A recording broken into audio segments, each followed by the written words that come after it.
ಯುದ್ಧ ಅದು ಮತ್ತು ಹೋರಾಟಕ್ಕೆ ಸಿದ್ಧರಾಗಿ ಇಂಥ ಅಭಿಮಾನಿಗಳು ಹೇಳೋದು ಇವೆಲ್ಲ ಯಾವುದೇ ರೀತಿಯಲ್ಲೂ ಕೂಡ ಸಹಿಸಿಕೊಳ್ಳುವಂತ ವಿಚಾರ ಅಲ್ಲ. ಒಳ್ಳೆಯದ ಈ ತರದ ಅಸಂವಿಧಾನಿಕವಾಗಿ ಒಂದು ರೀತಿಯ ಜನಗಳನ್ನ ರೋಚಿಗೆಬ್ಬಿಸ್ತಕ್ಕಂಥ ವಿಚಾರವನ್ನು ನಾವು ಮಾತಾಡಲ್ಲ. ಅವ್ರು ಯಾವುದೋ ಕಾರಣಕ್ಕೆ ಆಪಾದಿತರಾಗಿ ಜೈಲಲ್ಲಿ ಕೂತಿರೋದು ಇಕ್ಕಟ್ಟಿನಲ್ಲಿ ಕೂತಿದ್ದಾರೆ. ಅವರು ಯುದ್ಧ ನಾನು ಪೈರಸಿ ಬಗ್ಗೆ ಮಾತ್ರ ಪೈರಸಿ ಅಂತ ಹೇಳ್ಬಿಟ್ಟಿದ್ರೆ ಸಮಸ್ಯೆ ಬರ್ತಿರ್ಲಿಲ್ಲ. ಪಿಕ್ಚರ್ ರಿಲೀಸ್ ಆಗ್ತಾ ಇದೆ, ಅವ್ರ ಪಿಕ್ಚರ್ ರಿಲೀಸ್ ಆಗಿದೆ, ಅದ್ ಯಾವ್ದೋ ಒಂದು ಮಟ್ಟಕ್ಕೆ ಹೋಗ್ತಾ ಇದೆ. ನಿನ್ನ ಸಿನಿಮಾ ಫೇಲ್ ಆಗುತ್ತೋ ಬಿಡುತ್ತೋ ಅವ್ರಿಗೆ ಏನ್ ಸಂಬಂಧ ಇದೆ? ಪೈರಸಿ ಹೇಳ್ಬೋದಾಗಿತ್ತಲ್ಲ, ಈಗ ಯಾಕೆ ಹೇಳ್ತಿದ್ದೀರಿ? ಇದು ಹೇಳಿದ್ಮೇಲೆ ತಪ್ಪಿಸ್ಕೊಂತಿದಾರ ನೀವು. ದ್ವೇಷ ಸೀರಿಯಸ್ ಆಗಿ ತಗೊಂಡ್ಬಿಟ್ರೆ ಇವೆಲ್ಲರೂ ಕೂಡ ದ್ವೇಷ ಭಾಷಣಗಳೇ ಆಗೋಗ್ಬಿಡ್ತಾರೆ. ಮನೆ ನಾನು ಇಬ್ಬರು ಕೂಡ ನಾನು ಬಹಳ ಆತ್ಮೀಯ ಗೆಳೆಯರೇ. ನಿಮ್ ಸಿನಿಮಾ ನೋಡ್ಲೇಬಾರ್ದು ಜನ. ಕನ್ನಡ ಅಂತ ಬಡ್ಕಂತೀರಿ, ಎಲ್ಲ ಇಂಗ್ಲಿಷ್ ಟೈಟ್ಲ್ ಇಟ್ಕೊಂಡು ಹೋಗ್ತೀರಲ್ಲ. ನಿಮ್ ಫ್ಯೂಚರ್ ಯಾಕೆ ನೋಡ್ಬೇಕು ನಾವೆಲ್ಲ? ಡೆವಿಲ್ ಅಂತ ಒಂದು, ಮಾರ್ಕ್ಸ್ ಅಂತ ಒಂದು, 45 ಅಂತ ಒಂದು, ಟಾಕ್ಸಿನ್ ಅಂತ ಒಂದು, ಯಾಕೆ ನೋಡ್ಬೇಕು ಈ ಪಿಕ್ಚರ್ಗಳನ್ನೆಲ್ಲ? ಪೈರಸಿ ವಿಚಾರಕ್ಕೆ ನಾನು ಸಂಪೂರ್ಣ ಬೆಂಬಲ ಕೊಡ್ತೀನಿ. ಇದಾಗಬಾರ್ದು. ವೈಯಕ್ತಿಕ ಜಿದ್ದಿಗಳನ್ನ ಬಿಡಬೇಕು.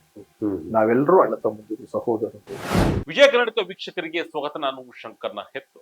ಹುಬ್ಬಳ್ಳಿಯಲ್ಲಿ ನಡೆದಂತಹ ಮಾರ್ಕ್ ಸಿನಿಮಾ ಈವೆಂಟ್ ನ ಸಂದರ್ಭದಲ್ಲಿ ನಟ ಸುದೀಪ್ ಅವರು ಕೊಟ್ಟ ಹೇಳಿಕೆ ಇವತ್ತು ಸಾಮಾಜಿಕ ಜಾಲತಾಣದಲ್ಲಿ ಸಾಕಷ್ಟು ಚರ್ಚೆ ಆಗ್ತಿದೆ. ನಾವು ಮಾತಿಗೆ ಸಿದ್ಧ, ನಾವು ಕೂಡ ರೆಡಿ ಇದ್ದೇವೆ, ನಮ್ಮ ಸೈನ್ಯನೂ ಕೂಡ ರೆಡಿ ಇದೆ, ಈ ರೀತಿಯಾದಂತಹ ಮಾತುಗಳನ್ನ ನಟ ಸುದೀಪ್ ರವರು ಮಾಡಿರ್ತಕ್ಕಂಥದ್ದು. ಜೊತೆಗೆ ಅದೆಲ್ಲವನ್ನು ಹೊರತುಪಡಿಸಿ ಇವತ್ತು ಕ್ಲಾರಿಫಿಕೇಶನ್ ಕೊಟ್ಟಿರ್ತಕ್ಕಂಥದ್ದು, ಎಸ್, ಅದನ್ನು ನಾವು ಪೈರಸಿ ವಿರುದ್ಧವಾಗಿ ಹೇಳಿರ್ತಕ್ಕಂಥ ಮಾತು ಅನ್ನೋದ್ರ ಬಗ್ಗೆನೂ ಕೂಡ ಹೇಳಿದ್ರು. ಇದ್ರ ಬಗ್ಗೆ ಮಾತನಾಡ್ತಾ ಹೋಗೋಣ. ಮೊದಲಿಗೆ ಹಿರಿಯ ನಟರಾಗಿರ್ತಕ್ಕಂಥ ಮುಖ್ಯಮಂತ್ರಿ ಚಂದ್ರು ಸರ್ ನಮ್ಮ ಜೊತೆ ಇದ್ರೆ, ಬನ್ನಿ ಮಾತನಾಡ್ತಾ ಹೋಗೋಣ. ಸರ್, ಕಾರ್ಯಕ್ರಮಕ್ಕೆ ಸ್ವಾಗತ. ಸರ್, ವಿಜಯ ಕರ್ನಾಟಕ ವೇದಿಕೆಗೆ ಸ್ವಾಗತ. ನಮಸ್ಕಾರ. ನಮ್ಮದೇ ಅಂತ ಸೈನ್ಯ ಇದೆ, ನಾವು ಸುಮ್ಮನೆ ಕೂರೋರಲ್ಲ, ಈ ರೀತಿಯಾದಂತಹ ಹೇಳಿಕೆಗಳು ಪ್ರಬುದ್ಧ ನಟನೆಯಿಂದ ಬಂದಿದೆ. ಹಿರಿಯ ನಟರಾಗಿ ಈ ಒಂದು ಘಟನೆಯನ್ನು ಯಾವ ರೀತಿಯಾಗಿ ನೋಡ್ತಾ ಇದ್ದೀರಾ? ಯಾವುದೇ ರೀತಿಯಲ್ಲಿ ಸಮಾಜ ಕಂಟಕವಾದಂತ, ಸಮಾಜಕ್ಕೆ ತೊಂದರೆ ಆಗ್ತಕ್ಕಂಥ, ಎಲ್ಲೋ ಒಂದು ರೀತಿಯಲ್ಲಿ ಅನಾಹುತಗಳಾಗ್ತಕ್ಕಂಥ ವಾತಾವರಣ ಭಾವನಾತ್ಮಕವಾಗಿ ಆಗಿ ಉದ್ವೇಗಕ್ಕೊಳಗಾಗಿ ಆಗುವಂತ ವಿಚಾರಗಳನ್ನ ನಾವು ಯಾರೂ ಮಾಡ್ತೀವಿ. ಅದರೊಳಗಾಗಿ ಜನಪ್ರಿಯ ವ್ಯಕ್ತಿಗಳು ಅಂತ ಯಾರು ಅನ್ಸ್ಕೊಂತೀವಿ, ಅದು ರಾಜಕಾರಣಿಗಳಿರ್ಬೋದು, ಸ್ಪೋರ್ಟ್ಸ್ನವ್ರಿರ್ಬೋದು, ಸೆಲೆಬ್ರಿಟೀಸ್ ಮತ್ತು ಸಿನಿಮಾ ವಿಶೇಷವಾಗಿ ಇವ್ರುಗಳೆಲ್ಲ, ಇದು ಎಲ್ಲರಿಗೂ ಗೊತ್ತಿರೋ ವಿಚಾರ.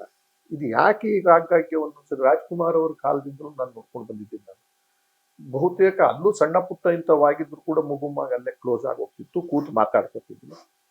ಇದು ಇವತ್ತು ಘಟನೆ ನಡೆದಿರೋದು ಸುದೀಪ್ ಆಗ್ಲಿ, ಅವರು ದರ್ಶನ್ ವಿಚಾರ ಇಟ್ಕೊಂಡು ಸುದೀಪ್ ಮಾತಾಡಿದ್ರು ಅಂತ ಆಗಿರೋದಾಗ್ಲಿ, ಇದೆಲ್ಲ ಅಭಿಮಾನಿಗಳಿಗೂ ಕೂಡ ಒಂದು ಸ್ವಲ್ಪ ಸಲಹೆ ಅಂತಂದ್ರೆ, ಅಭಿಮಾನ ಇರಬೇಕು, ಬೆಳೆಸಬೇಕು. ನಿಮ್ಮ ಖುಷಿ ಆ ಸಿನಿಮಾ ನೋಡಿ ಜಗತ್ತಲ್ಲಿ ಇಡೀ ಪಿಕ್ಚರ್ ತರಂಗನೆ ನಶಿಸಿ ಹೋಗ್ತಾ ಅಂತಂದ್ರೆ ಸೋಲ್ತಾ ಇದ್ದಾರೆ. ಎಲ್ಲವೂ ಕೂಡ ನಿರ್ಮಾಪಕರು ಸೋಲ್ತಾ ಇದ್ದಾರೆ, ದುಡ್ಡು ಬರದೆ. ಅಂತ ಇಕ್ಕಟ್ಟು ಬಿಕ್ಕಟ್ಟಿನಲ್ಲಿ ಇಂತಹ ವಾತಾವರಣ ನಿರ್ಮಾಣ ಮಾಡ್ತಕ್ಕಂಥದ್ದನ್ನ ನಾನು ಖಂಡಿಸ್ತೀನಿ. ಇಲ್ಲಿ ನೀವು ಶುರು ಮಾಡಿದ್ದೀರ, ನಾನು ಹೇಳ್ತೀನಿ. ಸುದೀಪ್ ಮಾತಾಡಿದ್ದು ನಾನು ಯಾವುದೋ ಒಂದು ಟಿವಿನಲ್ಲಿ ನೋಡ್ತಾ ಇದ್ದೆ. ಈ ತರದ ಜನಗಳು ಯುದ್ಧ ಅದು ಮತ್ತು ಹೋರಾಟಕ್ಕೆ ಸಿದ್ಧರಾಗಿ ಇಂಥ ಅಭಿಮಾನಿಗಳು ಹೇಳೋದು ಇವೆಲ್ಲ ಯಾವುದೇ ರೀತಿಯಲ್ಲೂ ಕೂಡ ಸಹಿಸಿಕೊಳ್ಳುವಂತ ವಿಚಾರ ಅಲ್ಲ. ಒಳ್ಳೆದ ಮನವಿ ಮಾಡ್ತೀನಿ. ಇನ್ನ ಬೇರೆ ನಟರುಗಳು ಕೂಡ ಆಗ್ಲಿ, ಬೇರೆ ದಿಗ್ಗಜರು ಆಗ್ಲಿ, ಬೇರೆ ರಾಜಕಾರಣಿಗಳು ಈ ತರದ ಅಸಂವಿಧಾನಿಕವಾಗಿ ಒಂದು ರೀತಿಯ ಜನಗಳನ್ನ ರೋಚಿಗೆಬ್ಬಿಸ್ತಕ್ಕಂಥ ವಿಚಾರನ ನಾವು ಮಾತಾಡೋಣ. ಸಂದರ್ಭ ಏನು ಅನ್ನೋ ಪ್ರಶ್ನೆ. ಈಗ ಇದು ಒಂದು ಮಾತು, ನಾನು ಬಹಳ ಕಠಿಣವಾಗಿ ಮಾತಾಡ್ಬೇಕು ಅಂತ ಇದ್ರೂ ಕೂಡ ಸುದೀಪ್ ಅವರು ಮಾತುಗಳಿಂದ ಎಲ್ಲೋ ಒಂದ್ ಕಡೆ ತಿಳಿ ಮಾಡಕ್ ಪ್ರಯತ್ನ ಪಟ್ಟಿದ್ದಾರೆ. ಏನ್ ಮಾತಾಡಿದಾರೋ ಅದನ್ನ ಮಾತಾಡಿದ ಸಂದರ್ಭದಲ್ಲಿ ಯಾರಿಗೇ ಆಗ್ಲಿ, ಅವ್ರು ಎಷ್ಟೇ ಬೌದ್ಧಿಕವಾಗಿ ನಾನು ಹೇಳೇ ಇಲ್ಲ, ನಾನು ಮಾಡಿಲ್ಲ ಅಂತ ಅಂದ್ರೂ ಕೂಡ ಅದು ರಿಲೇಟ್ ಆಗುತ್ತೆ. ಅದು ದರ್ಶನ್ ಅವ್ರ ಪಿಕ್ಚರ್ ರಿಲೀಸ್ ಆಗಿದೆ, ಅವ್ರು ಯಾವುದೋ ಕಾರಣಕ್ಕೆ ಆಪಾದಿತರಾಗಿ ಜೈಲಿನಲ್ಲಿ ಕೂತಿರೋ ಒಂದು ಇಕ್ಕಟ್ಟಿನಲ್ಲಿ ಕೂತಿದ್ದಾರೆ. ಅವ್ರ ಸಿನಿಮಾಕ್ಕೆ ದುಡ್ಡು ಇನ್ವೆಸ್ಟ್ ಮಾಡಿರೋ ಪ್ರೊಡ್ಯೂಸರ್ದು ಸಮಸ್ಯೆ ಇದೆ, ಪಿಕ್ಚರ್ ರಿಲೀಸ್ ಆಗಿ ದುಡ್ಡು ಬರ್ಲಿ ಅಂತ ಸಂದರ್ಭದಲ್ಲಿ, ರಿಲೀಸ್ ಆಗಿರೋ ಸಂದರ್ಭದಲ್ಲಿ ಅದು ಚೆನ್ನಾಗಿದ್ಯೋ ಇಲ್ವೋ ಅದು ಸಾರ್ವಜನಿಕರಿಗೆ ಬಿಟ್ಟಿದ್ದು ನೋಡ್ತಾರೆ. ಅದು ನಮಗೆ ಸಮಸ್ಯೆ. ಇವರು ಆ ವೇದಿಕೆಯಲ್ಲಿ ಉಪಯೋಗಿಸುವಾಗ ಅದನ್ನು ಕೂಡ ಇಷ್ಟೇ ಚಾಣಾಕ್ಷತನದಲ್ಲಿ ಮಾತಾಡಿರ್ತಕ್ಕಂಥವ್ರು ಯುದ್ಧ ನಾನು ಪೈರಸಿ ಬಗ್ಗೆ ಪೈರಸಿ ಅಂತ ಹೇಳ್ಬಿಟ್ಟಿದ್ರೆ ಈ ಸಮಸ್ಯೆನೇ ಬರ್ತಿರ್ಲಿಲ್ಲ. ಹೌದು, ಅದೇ ವೇದಿಕೆ ಮೇಲೆ ಪೈರಸಿ ವಿಚಾರದಲ್ಲಿ ನಾನು ಮಾತಾಡ್ತಾ ಇದ್ದೀನಿ, ಇನ್ಯಾವುದು ಅಲ್ಲ. ಅದಕ್ಕೆ ಯುದ್ಧ ಸಾರ್ಲೇಬೇಕಾಯ್ತು. ನಿಮ್ಗೆ ನಾವು ಕೂಡ ಸೇರ್ಕೊಂತೀವಿ. ನಿಮ್ದು ಪೈರಸಿ ಗಿರಸಿ ಈ ತರ ಅನ್ಯಾಯ ಮಾಡ್ತಕ್ಕಂಥದ್ದನ್ನ, ಒಂದು ಕೊಲೆ ಮಾಡ್ತಕ್ಕಂಥ ಸಿಕ್ಕರೆ ಯಾರೇ ಆದ್ರೂ ಕಠಿಣ ಶಿಕ್ಷೆ ಕೊಡಿ ಅಂತ ಸರ್ಕಾರಕ್ಕೂ ಹೇಳ್ತೀವಿ, ನಾವು ನಿಂತ್ಕೋತೀವಿ. ಅದಕ್ಕೆ ಆದ್ರೆ ಅದನ್ನ ಹೇಳ್ದೇನೆ ನೀವು ನಾನು ಯುದ್ಧಕ್ಕೆ ಇದುವರೆಗೂ ನಾನು ಮಾತಾಡಿರಲ್ಲ, ಯುದ್ಧಕ್ಕೆ ಸಿದ್ಧರಾಗಿ ನಾನು ನಮ್ಮ ಮಾತಿಗೆ ಬದ್ಧ ಅಂತ ಅಂದ್ರೆ, ನೀವು ಮಾತಾಡಿರೋದು ಬದ್ಧ ತಾನೆ. ಅಲ್ಲಿ ಪೈರಸಿ ಹೇಳಿಲ್ಲ ಅಂದ್ಮೇಲೆ ನೀವು ಬರೀ ಯುದ್ಧ ಹೇಳಿರ್ತಕ್ಕಂಥದ್ದು ಈ ಅನಾಹುತಕ್ಕೆಲ್ಲ ಕಾರಣ ಆಗ್ಬೋದೇನೋ ಅಂತ ಒಂದು. ಅದಕ್ಕೆ ಈಗ ಗೊತ್ತಿದ್ದೋ ಗೊತ್ತಿಲ್ದೇನೋ ಅಥವಾ ಅವ್ರು ನಿಜವಾಗ್ಲೂ ಪೈರಸಿ ವಿಚಾರನೇ ಮಾತಿಡಿದ್ದಾಗಿದ್ರೆ ತಕ್ಷಣ ಈಗ ಏನೋ ಒಂದು ಹೇಳಿಕೆ ಕೊಟ್ಟಿದ್ದಾರೆ, ಪೈರಸಿ ಆ ವಿಚಾರದಲ್ಲಿ ಹೇಳಿದ್ವಿ, ಹೆಸರು ಕೂಡ ನಂದು, ಅವರು ಹೇಳಿಲ್ಲ, ನಾನು ಹೇಳಿಲ್ಲ. ಸಂದರ್ಭ ಅಂತ ಸ್ಥಿತಿ. ನಿಮ್ ಪಿಕ್ಚರ್ ರಿಲೀಸ್ ಆಗ್ತಾ ಇದೆ, ಅವ್ರ ಪಿಕ್ಚರ್ ರಿಲೀಸ್ ಆಗಿದೆ, ಅದ್ಯಾವುದೋ ಒಂದು ಮಟ್ಟಕ್ಕೆ ಹೋಗ್ತಾ ಇದೆ. 2 ವಾರದ ನಂತರ ಅದು ಸಂತೋಷವಾಗಿ 2 ವಾರ ಆದ್ಮೇಲೆ ಬಿಡುಗಡೆ ಮಾಡ್ತಿದ್ದೀರಾ. ನಮ್ಗೆಲ್ರಿಗೂ ಖುಷಿ, ಕನ್ನಡ ನಟರದ್ದು ಸಿನಿಮಾಗಳು ಚೆನ್ನಾಗಿ ಹೊಡಬೇಕು ಮಾಡಬೇಕು ಅಂತ. ಇಂಥ ಸಂದರ್ಭದಲ್ಲಿ ಮುಂದಿನ ದಿನಗಳಲ್ಲಾದ್ರೂ ಕೂಡ ದರ್ಶನ್ ವಿಚಾರ, ದರ್ಶನ್ ಅವರು ಒಂದು ಇಕ್ಕಟ್ಟಿಗೆ ಸಿಕ್ಕಾಕೊಂಡಿದ್ದಾರೆ ಇವತ್ತಿನ. ಮನುಷ್ಯರಾಗಿ ನಾವು ಯೋಚನೆ ಮಾಡಿ, ಆಪಾದಿತರಾಗಿದ್ದಾರೆ, ಅದು ಕೋರ್ಟ್ ತೀರ್ಮಾನ ಮಾಡುತ್ತೆ ಅವರು ಅಪರಾಧಿನ ಅಲ್ವಾ ಅಂತ ಬಿಟ್ಬಿಡೋಣ. ಆದ್ರೆ ನೀವಿಬ್ರು ಸ್ನೇಹಿತರೇ ಆಗಿದ್ದಂಥವ್ರು, ಈಗ ಅಂತದ್ದು ಏನಿದೆ. ಆಮೇಲೆ ಜನನು ಕೂಡ ಪಿಕ್ಚರ್ ನೋಡೋರು ನೋಡ್ತಾರೆ, ನೋಡದೇ ಇರೋರು ಇರ್ತಾರೆ. ಭಾರಿ ಬಲವಂತ ಮಾಡಿ ಅವ್ರನ್ನ ಒಳಗೆ ತರಕ್ಕಾಗಲ್ಲ, ಎದುರಿಸಿ ಬೆದರಿಸಿ ವಾತಾವರಣ ತರಕ್ ಸಾಧ್ಯ. ಆಮೇಲೆ ಕಡ್ಡಾಯ ಏನಿದೆ ನೋಡ್ಲೇಬೇಕು ಎಲ್ಲರ ಪಿಕ್ಚರ್ ಅಂತ. ಆಮೇಲೆ ಪಿಕ್ಚರ್ಗಳು ತೆಗಿರಿ ಅಂತ ಯಾರಾದ್ರೂ ಅರ್ಜಿ ಹಾಕಿದ್ರ? ನಾನು ಕಲಾವಿದನಾಗಿ ಹೇಳ್ತಿದ್ದೀನಿ, ಇದು ನಮ್ಮ ವೃತ್ತಿ ಅಂತ ನಾವು ಮಾಡ್ಕೊಂಡಿದ್ವಿ, ನಮ್ ಕೆಲಸ ಅದು. ಬಿಸ್ನೆಸ್ ಮಾಡೋದು ಸೋತೋಗ್ಬಿಟ್ಟಿದ್ದೀನಿ ಅಂತಂದ್ರೆ ಬಿಸ್ನೆಸ್ ನೀನ್ ಮಾಡದೆ ಸೋತೋಗ್ಬಿಟ್ಟಪ್ಪ, ಚುನಾವಣೆಗೆ ನಿಂತೆ ನೀನ್ ಸೋತೋಗ್ಬಿಟ್ಟು, ನೀನು ಸಿನಿಮಾ ಓಡ್ಲಿಲ್ಲ, ಆಮೇಲೆ ನೀವು ತೆಗಿಲಿಲ್ಲ, ಅದು ಬಹಳ ದುಃಖ ತೋಡ್ಕೊಂಡು ಸೋತೋಗಿದ್ದೆ ಅಂತಂದ್ರೆ ಜನಗಳಿಗೆ ಕಾರಣನ ಅದಕ್ಕೆ. ಜನಗಳಿಗೆ ಯಾವ್ದೋ ರೀತಿಯಲ್ಲಿ ಎಂಟರ್ಟೈನ್ಮೆಂಟ್ ಸಿಗುತ್ತೆ, ಹೋಗ್ತಾರೆ. ನಿನ್ನ ಸಿನಿಮಾ ಫೇಲ್ ಆಗುತ್ತೋ ಬಿಡುತ್ತೋ ಅವನಿಗೇನ್ ಸಂಬಂಧ ಇದೆ. ಆದ್ರೆ ನಿಮ್ದೊಂದು ಗುಂಪು ಪ್ರೀತಿಯಿಂದ ಸೇರ್ತಿರ್ತಕ್ಕಂಥ ಅಭಿಮಾನಿಗಳಿಂದ ಸಾರ್ವಜನಿಕರಿಗೆ ತೊಂದರೆ ಯಾಕೆ ಕೊಡ್ತೀರಾ ಸಿನಿಮಾ? ಇವತ್ತು ನೋಡಿ, ಪೊಲೀಸ್ನವ್ರಿಗೆ ಸಮಸ್ಯೆ, ಲಾ ಅಂಡ್ ಆರ್ಡರ್ ಸಮಸ್ಯೆ, ಇವೆಲ್ಲ ನಾಳೆ ದಿವಸ ಇದು ನಿಜವಾಗ್ಲೂ ಇವರು ಹೇಳಿಕೆ ಕೊಡದೇ ಇದ್ದಿದ್ರೆ ನಾಳೆ ಸಿನಿಮಾ ಥಿಯೇಟರ್ ಮುಂದೆ ಸುಮ್ಮನೆ ಬಡದಾಟ ಅಮಾಯಕ ಜನ ಸಿನಿಮಾ ನೋಡಕ್ ಹೋದ್ರು ಕೂಡ ಅವ್ರಿಗೆ ಅಪಾಯ ಆಗ್ತಕ್ಕಂಥದ್ದಿದೆ. ಅದಕ್ಕೆ ಮುಂದಿನ ದಿನಗಳಲ್ಲಿ ನಾನು ಹೇಳೋದು, ಇಲ್ಲಿ ಯಾರನ್ನೂ ಟೀಕೆ ಮಾಡೋದಿಲ್ಲ. ಒಂದ್ ಕಡೆ ದರ್ಶನ್ ಅವರ ಶ್ರೀಮತಿಯವರು ಭಾವನಾತ್ಮಕವಾಗಿ ಇಕ್ಕಟ್ಟಿನಲ್ಲಿರೋದ್ರಿಂದ ಕೆಲವು ಮಾತಾಡ್ತಿರ್ಬೋದು ನಮ್ಮ ಮೇಲೆ ಅಂತ ಅವ್ರಿಗೆ ಯಾರೋ ಕಿವಿ ತುಂಬಿರ್ತಾರೆ. ದರ್ಶನ್ ಸುದೀಪ್ ಹೇಳಿರೋ ವಿಚಾರ ನಮ್ಮ ಮೇಲೆ ಇರ್ಬೋದು ಅಂತ ಅವ್ರು ತಿಳ್ಕೊಂಡಿರ್ತಾರೆ. ಅಥವಾ ಸುದೀಪ್ ಅವ್ರು ಈಗ ಮಾತಾಡ್ತಾ ಅವ್ರ ಆಯಮ್ಮನು ನನ್ನ ಹೆಸರು ಹೇಳಿದ್ರು, ಅದಕ್ಕೆ ಸಂಬಂಧ ಪೈರಸಿ ಅನ್ನೋ ವಿಚಾರ ಅಲ್ಲೇ ನೀವು ಅವತ್ತೇ ಸ್ವಲ್ಪ ಸೂಕ್ಷ್ಮವಾಗಿ ಇಂಥ ಟೈಮಿನಲ್ಲಿ ಮಾತಾಡುವಾಗ ಪೈರಸಿ ಹೇಳ್ಬೋದಾಗಿತ್ತಲ್ಲ, ಈಗ ಯಾಕೆ ಹೇಳ್ತಿದ್ದೀರಿ? ಇದು ಹೇಳಿದ್ಮೇಲೆ ತಪ್ಪಿಸ್ಕೊಂತಿದಾರ ನೀವು, ಆ ಮಾತನ್ನ ತಪ್ಪಿಸ್ಕೊಳಕ್ ಹೇಳ್ತಿದ್ದೀರಾ ಅಂತ 4 ಜನ ಅನ್ಕೋತಾರೆ. ನನಗಾಗ್ಲಿ ಅಂದ್ರು, ಸಾರ್ ಬಿಡಿ ಸರ್, ಬೌದ್ಧಿಕವಾಗಿ ಈಗ ಬುದ್ಧಿವಂತಿಂದ ಮಾತಾಡ್ತಿದ್ದಾರೆ, ಅವ್ರ ಉದ್ದೇಶವಾಗಿ ಹೇಳಿದ್ದಾರೆ ಅಂತ ಅವ್ರ ಅಭಿಮಾನಿಗಳು ಹೇಳ್ತಾರೆ, ಇವ್ರ ಅಭಿಮಾನಿಗಳು ಬೇರೆ ರೀತಿ ಹೇಳ್ತಾರೆ. ಹಾಗೆ ನಾನು ಹೇಳೋದಂದ್ರೆ, ಇಲ್ಲಿ ನನಗೆ ಇಕ್ಕಟ್ಟಂದ್ರೆ ಒಂದು ಸರ್ಕಾರ ಇನ್ವಾಲ್ವ್ ಆಗಬೇಕು ಈ ವಿಚಾರದಲ್ಲಿ. ಇಂಥ ವಿಚಾರದಲ್ಲಿ ಈಗ ದ್ವೇಷ ಭಾಷಣದ ಬಗ್ಗೆ ಒಂದು ಆಕ್ಟ್ ತರ್ತಿದ್ದಾರೆ. ಹೌದು, ಮಸೂದೆ ಬಂದಿದೆ. ಸೊ ಅಂತದಕ್ಕೆ ಆಕ್ಟ್ ರಿಲೇಟ್ ಆಗ್ಬಿಡ್ತದೆ. ನಾನು ಬಹಳ ಎಚ್ಚರಿಕೆಯಿಂದ ಹೇಳ್ತಾ ಇದ್ದೀನಿ ಎಲ್ರಿಗೂ ಕೂಡ. ಆ ದ್ವೇಷ ಭಾಷಣ ಆಕ್ಟ್ ಸೀರಿಯಸ್ ಆಗಿ ತಗೊಂಡ್ಬಿಟ್ರೆ ಇವೆಲ್ಲವೂ ಕೂಡ ದ್ವೇಷ ಭಾಷಣಗಳೇ ಆಗೋಗ್ಬಿಡ್ತವೆ. ವ್ಯಾಖ್ಯಾನ ನಾವೇನ್ ಬೇಕಾದ್ರೂ ಮಾಡ್ಕೋಬಹುದು ಸರ್. ಮಳೆ ನಾನು ಇಬ್ಬರು ಕೂಡ ನಾನು ಬಹಳ ಆತ್ಮೀಯ ಗೆಳೆಯರೇನೆ. ಅವ್ರ ಸಿನಿಮಾದಲ್ಲೂ ಮಾಡಿದ್ದೀರಿ, ಇವ್ರ ಸಿನಿಮಾದಲ್ಲಿ, ಆಮೇಲೆ ಅವರ ತಂದೆ ಜೊತೆನೂ ಕೆಲಸ ಮಾಡಿದ್ದೀನಿ. ಆಮೇಲೆ ಸುದೀಪ್ ಅವರ ನಾಲೆಡ್ಜ್ ಅಂತೂ ಬಹಳ ಮೇಧಾವಿ ನಟ, ಅದ್ಭುತ ನಟ ಕೂಡ. ಅವ್ರ ಆತರದ ಅಗತ್ಯ ಇಲ್ಲ, ಇನ್ನೂ ಹೆಚ್ಚು ಬೆಳಿಬೇಕಾಗಿದೆ ಅವರು ಬೇರೆ ಬೇರೆ ರೀತಿಯಲ್ಲಿ. ಆಮೇಲೆ ಈ ಪಿಕ್ಚರು ಚೆನ್ನಾಗಿ ಓಡ್ಲಿ, ಆ ಪಿಕ್ಚರು ಚೆನ್ನಾಗಿ ಓಡ್ಲಿ ನಾನು ಭಾವಿಸ್ತೇನೆ. ಈಗ ಅಭಿಮಾನಿಗಳಿಗೆ ಇನ್ನೊಂದು ಕಿವಿ ಮಾತಂತ ಹೇಳಿ, ಇದು ಯಾವುದೇ ಮ್ಯಾನ್ ಹ್ಯಾಂಡ್ಲಿಂಗ್ ತರ ಆಗ್ತಕ್ಕಂಥದ್ದಕ್ಕೆ ಹೋಗೋದು ಬೇಡ, ಯುದ್ಧ ಅನ್ನತಕ್ಕಂಥದ್ದು. ಆಮೇಲೆ ಆ ತರ ಬಂದಾಗ ಒಂದು ಚೇಂಬರ್ ಇದೆ, ಒಂದು ಸರ್ಕಾರ ಇದೆ, ಸರ್ಕಾರ ಕೇಳಿ. ಸರ್ಕಾರದಲ್ಲಿ ಕೂಡ ಬೇಕಾದಷ್ಟು ಗೊತ್ತಿರೋರಿದ್ದಾರೆ, ಇದ್ರ ತಿಳುವಳಿಕೆ ಹೇಳೋರು. ಅದಕ್ಕಿಂತ ಹೆಚ್ಚು ಸಿನಿಮಾ ಜಗತ್ತಿನಲ್ಲಿರ್ತ ನಮ್ಮ ಒಂದು ಇದಿದೆ, ಚಲನಚಿತ್ರ ವಾಣಿಜ್ಯ ಮಂಡಳಿ ಇದೆ. ವಾಣಿಜ್ಯ ಬಂದು ಬೇಗ ಬಂದು ಕೂತ್ಕೊಂಡು ಮಾತಾಡಿ ಅವ್ರ ಜೊತೆನಲ್ಲಿ, ಇದಾಗೋದು ಬೇಡಪ್ಪ, ಮುಂದೆ ನಾವು ಬೇಕಾದಷ್ಟು ಸಿನಿಮಾಗಳು ಈ ತರ ನಡೀತವೆ, ಮುಂದಿನ ದಿನಗಳು ಇನ್ನೂ ಯಾವ್ಯಾವುದು ಅಂತ ಒಂದು ಅದೇ ಹೇಳ್ಬೇಕು. ನಿರ್ಮಾಪಕರ ಸಂಘ ಇನ್ನೊಂದು ದುಃಖದ ವಿಷಯ ಇಲ್ಲಿ ಹೇಳ್ತೀನಿ, ಇದ್ರ ಮುಖ್ಯನ ಹಾಕೊಳ್ಳಿ ನೀವು. ನಿರ್ಮಾಪಕರ ಸಂಘ, ಈ ಸಂಘಗಳ ಜೊತೆ ಎಲ್ಲವೂ ಸೇರ್ಕೊಂಡಿರೋದು ವಾಣಿಜ್ಯ, ಅದ್ರಲ್ಲಿ ಕಲಾವಿದರ ಸಂಘವೂ ಇದೆ. ನಾವೆಲ್ಲ ಕಲಾವಿದ್ರು, ಇವರೆಲ್ಲ ದೊಡ್ಡ ಕಲಾವಿದ್ರು. ನಾಳೆ ಇವರೇ ಯಾರಾದ್ರೂ ಪ್ರೆಸಿಡೆಂಟ್ ಆಗ್ಬೋದು, ಅದು ಬೇರೆ. ಆದ್ರೆ ಆ ಕಲಾವಿದರ ಸಂಘದ ರಾಕಿ ವೆಂಕಟೇಶ್ ದೊಡ್ಡಣ್ಣವ್ರಿಗೆ ರಿಕ್ವೆಸ್ಟ್ ಮಾಡ್ತೀನಿ, ಎಷ್ಟು ದಿವಸ ಅಂತ ಅದನ್ನ ಬೀಗ ಹಾಕೊಂಡು ಕಲಾವಿದರಿಂದ ದೂರ ಇಟ್ಟು ಕಲಾವಿದರ ಸಂಘನೇ ಮುಚ್ಚಾಕಿ ಯಾಕೆ ಹಿಂಗ್ ಮಾಡ್ತಾ ಇದ್ದೀರಾ? ನೋಡಿ, ಇಂಥ ಸಮಸ್ಯೆಗೆ ಬಗೆಹರಿಸೋದಕ್ಕೆ ನೀವ್ ಯಾರು ಇಲ್ವಲ್ಲ ಇವತ್ತಿನ ದಿವಸ. ಒಂದ್ ಕಾಲದಲ್ಲಿ ರಾಜ್ಕುಮಾರ್ ಇದ್ರು, ಅಂಬರೀಷ್ ಅವರಿದ್ರು, ವಿಷ್ಣುವರ್ಧನ್ ಎಷ್ಟೋ ಸಹಾಯ ಮಾಡ್ತಿದ್ರು. ಹಾಗಾಗಿ ಈಗ ಇಂಥ ಸಂದರ್ಭದಲ್ಲಾದ್ರೂ ಕೂಡ ವಾಣಿಜ್ಯ ಮಂಡಳಿ ಕಡೆಯವರು ರಿಕ್ವೆಸ್ಟ್ ಮಾಡ್ಕೊಂಡು ಕಲಾವಿದರ ಸಂಘವನ್ನ ರಿವೈವ್ ಮಾಡಿ, ಒಂದು ಸಂಸ್ಥೆ ಆದ್ರೂ ಮಾಡಿ, ಒಂದು ಟೀಮ್ ಅಂತ ಮಾಡ್ಕೊಂಡ್ರೆ ಇಂಥದ್ದು ಕೂತ್ಕೊಂಡು ಬಗೆಹರಿಸ್ಕೋಬಹುದು. ನಿರ್ಮಾಪಕ ಸಂಘ ಇವ್ಯಾವ ಆಕ್ಟಿವ್ ಆಗಿ ಕಾಣಿಸ್ತಿಲ್ಲ ಸರ್, ಸಮಸ್ಯೆ ಅನ್ನೋದು ಅದು ಒಂದು ದುರಂತ ಇದೆ. ಇದಿಷ್ಟು ಹೇಳ್ತೀನಿ. ಈಗ ಇಲ್ಲಿ ಕೈ ಬಿಡ್ತಕ್ಕಂಥದ್ದು ಒಳ್ಳೇದು ಅಂತ ನನ್ನ ಭಾವನೆ. ಯಾಕೆಂತಂದ್ರೆ ಒಂದ್ ಕಡೆ ಸಂದರ್ಭೋಚಿತವಾಗಿ ಅದಾಗಿದೆ, ಅದು ಎದ್ದಿದೆ. ಈಗ ಅಭಿಮಾನಿಗಳಿಗೂ ಕೂಡ ನನ್ನ ವಿಚಾರ ಇದಿದೆ, ಯುದ್ಧ ಆ ತರದ. ಆಮೇಲೆ ಯುದ್ಧ ಮಾಡುವಂತ ಪರಿಸ್ಥಿತಿಗಳು ಇಂಥವಕ್ಕೆಲ್ಲ ಯಾಕೆ ಬರ್ತದೆ ಸರ್? ಯುದ್ಧ ಅನ್ನೋದು ದೇಶದಲ್ಲಿ ಆಗಿರ್ತಕ್ಕಂಥ ಅನಾಹುತ, ನಮ್ಮ ದೇಶಕ್ಕೆ ಅನಾಹುತ ಆದ್ರೆ ಇನ್ನೊಂದು ದೇಶದ ಯುದ್ಧ, ಅದು ಆ ತರದ ಯುದ್ಧಗಳು. ಇವೆಲ್ಲ ಆತ್ಮದ ಮಾತುಗಳು ಒಳ್ಳೇದಲ್ಲ. ಅಂತ ನಾನು ಹಿರಿಯ ನಟನಾಗಿ ನಾನು ಅಷ್ಟೇ ಕೇಳ್ಕೊತೀನಿ. ಆಮೇಲೆ ಇನ್ನೊಂದು, ಈ ಸಿನಿಮಾ ನೋಡ್ಬೇಕಾಗಿರೋದ್ರಿಂದ ಈ ತರದ್ದು ಚಿಂತನೆ ಮಾಡೋದ್ರಿಂದ ಪಿಕ್ಚರ್ ಓಡುತ್ತೆ ಅಂತ ಯಾಕೆ ಕಲ್ಪನೆ ಇದ್ದೀರಾ? ಆಮೇಲೆ ಅವ್ರು ಇಷ್ಟ ಬಂದಿದ್ದು ಅವ್ರು ನೋಡ್ಕೋತಾರೆ. ಆದ್ರೆ ನಮ್ಮ ಕನ್ನಡ ಪಿಕ್ಚರ್ ಕರ್ನಾಟಕ ರಾಜ್ಯದಲ್ಲಿ ಹೆಚ್ಚು ಓಡಬೇಕು ಅಂತ ಆಸೆ ಪಡೋನು ನಾನು ಒಬ್ಬ. ಅದಕ್ಕೆ ವಾತಾವರಣ ನಿರ್ಮಾಣ ಮಾಡಿ. ಇನ್ನೂ ಒಂದ್ ಹೇಳ್ತಾರೆ, ಬರ್ಬೇಕಾದ್ರೆ 2 ತಂಡದವರು ಸಿಕ್ಕಿದ್ರು ನನಗೆ, ಅಭಿಮಾನಿಗಳು. ಈ ತಂಡದ ಏನ್ ಸರ್ ಹಂಗ ಅನ್ಬಿಟ್ರೆ ಅವರು ಹೇಳಿದ್ ಫಸ್ಟ್ ಈ ತರ ಯುದ್ಧ ಅಂತ ಹೇಳ್ಬಿಟ್ಟಿದ್ದಾರೆ ನಮ್ಮ ಮೇಲೆ, ಅವ್ರು ಹೇಳಿದ್ ನಮ್ಮ ಮೇಲೆ ಏನತ್ತಾರೆ. ಇವ್ರ ಕಡೆ ಇರೋದು ಇಲ್ಲ ನಮ್ಮ ನಾಯಕನಿಗೆ ಇದು ಮಾಡ್ಲೇಬೇಕಾದಂತ ಪರಿಸ್ಥಿತಿ ಬಂತು, ಅವ್ರನ್ನೇ ಟಾರ್ಗೆಟ್ ಇಟ್ಕೊಂಡು ಮಾಡಿದ್ದಾರೆ ಇಂಥಕ್ಕೆಲ್ಲ ಮಾತಾಡ್ತೀನಿ. ನಾನು ಇನ್ನೊಂದು ಹೇಳ್ತೀನಿ, ನಿಮ್ ಸಿನಿಮಾ ನೋಡ್ಲೇಬಾರ್ದು ಜನ, ನ್ಯಾಯವಾಗಿ ನೋಡಿದ್ರೆ. ಅಲ್ವಾ, ಕನ್ನಡ ಅಂತ ಬಡ್ಕಂತೀರಿ, ಎಲ್ಲ ಇಂಗ್ಲಿಷ್ ಟೈಟ್ಲ್ ಇಟ್ಕೊಂಡು ಹೋಗ್ತೀರಿ, ನಿಮ್ ಫ್ಯೂಚರ್ ಯಾಕೆ ನೋಡ್ಬೇಕು ನಾವೆಲ್ಲ? ಹಂಗೆ ಅಂದ್ರು ಅವ್ರು, ನಂದಲ್ಲ ಈ ಮಾತು. ಅಭಿಮಾನಿಗಳು ಇವ್ರ ಅಭಿಮಾನಿಗಳು. ಡೆವಿಲ್ ಪಿಕ್ಚರ್ ಕನ್ನಡ ಅಲ್ಲ, ಇವ್ರ ಪಿಕ್ಚರ್ ಕನ್ನಡ ಅಲ್ಲ, ಯಾಕೆ ನೋಡ್ಬೇಕು? ಮತ್ ನೀವೇ ಅಪ್ಪ ಬುದ್ಧಿವಂತ, ಯೋಚನೆ ಮಾಡಿ ನೋಡ್ಬೇಡಿ. ಕನ್ನಡ ವಿರೋಧಿಗಳು ಯಾರೇ ಇದ್ರು ಕೂಡ ಅವ್ರು ತಿರಸ್ಕಾರ ಮಾಡ್ಬೇಕು ಅಂತ ನಾವು ಮೊದಲಿಂದ ಹೇಳ್ತಾ ಇದ್ದೀವಿ. ಇವತ್ ನೋಡಿದ್ರೆ ನಿಮ್ಮ ಹಣ ಪ್ಯಾನ್ ಇಂಡಿಯಾ ಅನ್ನೋ ಕಾರಣಕ್ಕೆ ನಿಮ್ದು ಕನ್ನಡದ ನೀರು, ಕನ್ನಡದ ಗಾಳಿ, ಕನ್ನಡದ ಜನ ಬೇಕು, ಹೋರಾಟ ಮಾಡಕ್ ಜನ ಬೇಕು.